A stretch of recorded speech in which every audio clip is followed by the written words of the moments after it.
Welcome guys, back again with another versus video against two of perhaps the most competitive handhelds within this market, the Retroid Pocket 2 Plus and the more recent Retroid Pocket 3. The retro gaming emulation handheld market has recently become quite saturated, providing us with quite a lot of choice, making it quite hard for new customers to jump on board as well as existing ones. By all means, check out my previous videos that I've done, and I do hope that this will help and support your decisions. By this comparison video, these two handhelds is very interesting with some factors to take on board before hitting that purchase button. I'll quickly compare the specs, the build quality with the design and usability with my own recommendations in this video, and hopefully you will get a better understanding with some additional factors to take on board, and of course I'd love to hear your own input in the comment section below. I am not sponsored or affiliated with Retroid themselves, but hitting that like and subscribe button does help out this channel greatly. So first, the price with the Retroid Pocket 2 Plus is sitting around about £88 before delivery charges, and the 3 does have two variants, the 2GB of RAM model and the 3GB, sitting around about £113. Again, before delivery charges, which then do hit around about £15 to £20 on top of that. But one thing to take on board which is quite important with the RP2 and the Plus is the stock availability, and due to current chip and screen shortages with some recent factory issues in China, I have heard that some people are waiting around over 2 months for this, and some are just waiting for about a couple of weeks. It's quite pop luck. Not sure what the conditions are when it comes to the RP3, as this is still quite a new release. Mine did take over about 2 weeks to get to me after its release date, but I did do a pre-order before its first initial release. Definitely something to take on board into consideration when choosing one of these two. And of course, see what the other competition do provide. Again, Ambernic are releasing another handheld that does look pretty tasty, which I'm sure will come out later this year, and I will be covering that. But for the first part of this video, let's jump into the hardware specs of these devices. We do have a quad-core Tiger T1310 on the RP2 Plus, and that is the same processor what you get with the RP3, so no processor gain with that. The GPU is also the same, sitting with the GE8300. With the RAM, you do have only 2GB for the RP2 Plus. That is a DDR4, so pretty decent type of RAM. But then the 3 does have the 3GB of DDR4 available as well to choose. The OS is the difference and perhaps is the more benefit gain, with the Android 9 on the RP2 and then the Android 11 on the RP3, stating that it could push about 20 to 30% performance gain. The batteries are both the same with 4000 mAh, sitting around about 3 to 4 hours of gameplay, depending on what type of demanding games that you play. They both do feature rumble, which is a nice little touch, but the big step up there is the screen, the 3.5-inch 480p with the RP2 Plus, and then we have the 4.7 16:9 screen, which has a 750 by 1334. They both do have a video output compatibility, so when you hook up the RP2 3, you do get a widescreen mode, and that's what really interested me when I first picked this up, especially with the higher resolution. The RP2 and Plus does sit with a 4:3 video output, so you do get more of a functionality with the RP3 video output, getting some widescreen gaming on the go. The tastiest feature with the RP3 is its build quality and design with improved buttons and heat dissipation. It's not exactly a giant leap when you compare the power of these handhelds, but when you compare it to the original two that did come out, it's a very nice step forward. I have done further details and setup guides on both these handhelds if you'd like to get more information of that. The link is in the description box below. Now let's head into the build quality and design of these handhelds. You will find the SD card slot with the 2 having a rubber padding. Then the 3 does have a more plastic firm covering, much like what you see on a Nintendo Switch, so I do prefer the covering on the 3, just have a more professional feel. The headphones and the micro C I find is more conveniently placed at the bottom of the unit for the 3, and the screen view and angles are just brilliant on both of these handhelds, as you can see for yourself. I will go more details into the screen later on in this video.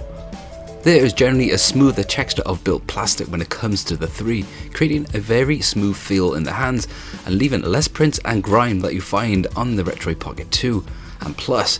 They both are roughly the same weight as well. With the D-pads, they are very different builds for both of these handhelds.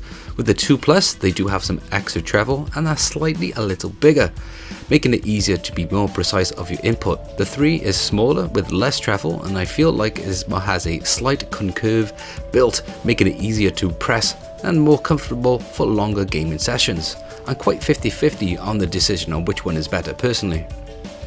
The front facing buttons on the 2 Plus again do have further travel and have a nice clicky feel, giving you more of assurance of your input. Onto the 3, they do have shorter travel again that are very easy to trigger and seem to be slightly smaller. For me personally, bigger buttons the better. It more resembles more like a game controller that way. Onto the top trigger buttons onto the 3rd one, they do have a slight tighter built, more premium feel, and they are slightly bigger, giving you more access to the buttons than that of the 3, so I do prefer that. And it's the same with the R2 and L2, they do have a slight wider size, making it more comfortable and easier to access. So the triggers are definitely a step forward when it comes to the rp3, having that wider structure and easier to access and more of a premium build quality. Now to the button layout of these handhelds and what is perhaps the biggest questionable part when it comes to the 3 model. I was very happy when it came to the 2nd and the Plus model, with some minor improvements needed. Onto the 3, they have surprisingly switched the D-pad and analog stick around, even though a lot of customers have stated their preference having the analog stick at the top. The 3rd does have an additional microphone built in, which is alright for those DS compatible games, I guess. The home and start and select button is found on the front facing of the 2nd model, which I find better than the 3, as the home button is found on the top right hand side on this Retroid Pocket 3, and then the volume buttons is on the left hand side, which I find more convenient the layout on the 2nd. They're not easily triggered on the Retroid Pocket 3 on the side of the device, which I found out later. They do have a premium feel, it's just the location really that is a bit of annoying. But later on, after having this handheld for a while, this did actually grow on me. The start and select button found on the top of the rp3 is a bit of a stretch. The start button is quite easily to trigger, but I just stretching the index finger, but when you have to press the select, that is a bit of a reach around, so that is not a really good design. It does make more sense with the button layout onto the 2nd model, having that power button and volume on the top of this unit. Though having that home select button on the bottom left of this, I would have preferred that at the top so it was more easier to access with your thumb placement. Now let's just have a cheeky test on the boot up speed. I will edit this so you lot are not waiting that long, and I have to say the standby mode on both of these handhelds are pretty great, at least lasting around about 3 days I've experienced, or not even more. The rp3 eventually comes in at 30 seconds, then we have the rp2 straggling behind at well over 1 minute, so definitely a big difference here. Again, I have witnessed a better boot speed with the Linux handhelds devices like from Ambernic, but this is Android, so there's a lot more to load up. After booting up the rp2 Plus, there was an update, which is great to see. It's nice to see the company support a previous device, even though the rp3 has just came out. It's just add some tweaks and fixes, which is what we need. But I have seen some people are mentioning they are losing their control configuration to their N64 emulators, so best back up the settings from their apps like Moving64 before doing this update. I forgot to mention earlier, comparing the analog stick themselves, it is basically night and day when it comes to these handhelds. The Plus 2 has never felt really nice to me, and the right stick I've just rendered useless. For having this slide around type of feature, it's just not been great.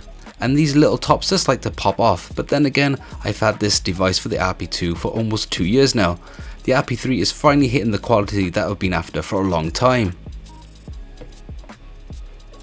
Now when it comes to screen compare, the higher resolution is just a joy with the rp3, making it more convenient and better for the layout of the main menu. When comparing the screen quality, it is obvious that the rp3 is using a 16:9 and has that resolution jump. It's using an OLED screen this time, so it's really making those colours more vibrant and just pop out, which is what I personally need for gaming. Though the Retroid Pocket 2 does still have a really nice screen, and it really handles the whites and blacks very nice.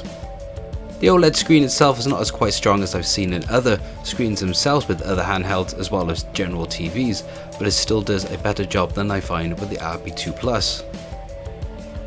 Now, to compare the quality of the speakers, I do prefer the placement of where they are on the rp2 Plus than on the rp3. They are tucked in onto the bottom of the rp3, a bit out of the way. But here's a quick example of the quality of the sound on both of these handhelds.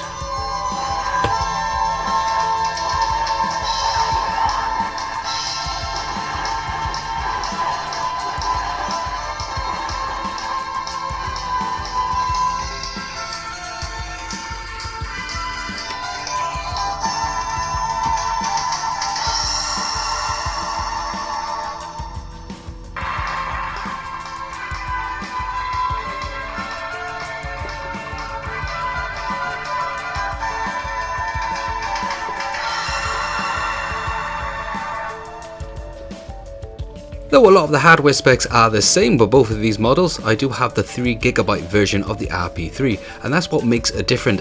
It's now more of a smoother, fluid experience navigating around the device with editing and screen recording and downloading and installing apps, giving me more patience to work with this device.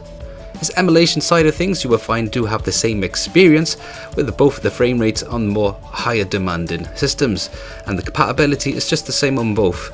But the screen on the rp3 grants you better enjoyment with systems like the PSP that do have games that are designed for more of a widescreen viewing. Though you could argue that the 4:3 ratio onto the rp2 Plus is more situated for the majority of the games that you'll be playing anyway, like the Mega Drive and the SNES, and it's a bit more pocket friendly being a smaller dimension, though the build quality on the rp3 is where it is at, and is also slightly thinner than the rp2 Plus, with a smoother built plastic giving more of the quality feel in your hands. The rp3 is definitely in my favour this time around, but would I like to see improvements in the button layout and the size of the buttons? Yes, but that's the handheld Chinese market for you, just keeping pumping these out and doing their own thing, and keeping us on our toes with our hands in the pocket with money at ready. One of the main features that Retroid does bring to this handheld market is hitting that right price point and the quality that they bring with their products. So I do hope that this video has helped you in the decision on picking one of these up, or even waited to see what the next competition brings not too long in the future. So as always, as I say in my videos, thanks for watching, and if you liked it, hit that button. If you want to support this channel, click subscribe, leave your comments below, and I catch you lot on my next video.